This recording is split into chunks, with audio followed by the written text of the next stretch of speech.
Thĩinĩ wa mbĩtĩka icio timu ya atumia ya Mukindo Starlet nĩyo ĩinũkĩtie gĩkombe thutha wa kũhũra timu ya Rũrie Starlet mĩkwanjo 2-0. Tunafurahia kwa sababu ya wakili wetu ametupea support, ametupea mipira, ametupea kila kitu.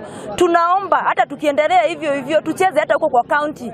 Kama sisi Mukindo Starlet tumefurahia sana, tumewin, tumekuwa namba 1 na tunaomba tuzidi tu kuendelea na practice. Timu ile irathakaga mipira guko irari 12 cia rume na timu inya cia airetu no the nĩ acihe mĩbira acihe iheo ingĩ cia mbeca na nĩ makena mũno makiria na nĩ tũroria andũ angĩ onao mangĩyumĩria na moke mateithĩrĩrie timu ta ici tondũ gũkũ kwĩna iheo nyingĩ mũno ciũragĩra thĩ. Talent kwa ground imekuwa na challenges. Challenge kama coaches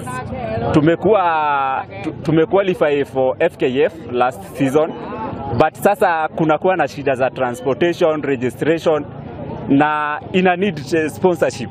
Mũrũgamĩrĩri wa mbĩtĩka icio wa Kiribaũ Kĩrago augĩte muoroto wa ligi iyo nĩ gũkĩria iheo na taranda cia andũ ethĩ mwena ũcio na oho akoria atongoria kũnyitĩrĩra andũ ethĩ kĩmathako mwena ũcio. Changamoto na mena nĩ ũndũ magĩthiĩ gũkũria iheo ciao nĩ kwaga opportunities na kwaga handũ mangĩthiĩ gwĩka exercise kana gũthiĩ gũthaka na ningĩ ona kwaga indo ta mĩbira na tuindo tunini turia tuteithagia andu gwika maundu ta macio.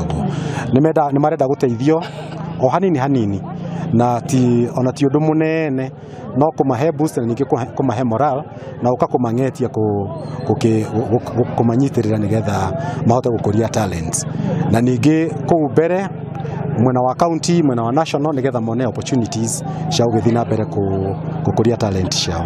Ngĩribotera Inooro TV mathako, rĩtwa rĩakwa nĩ Simon Gure.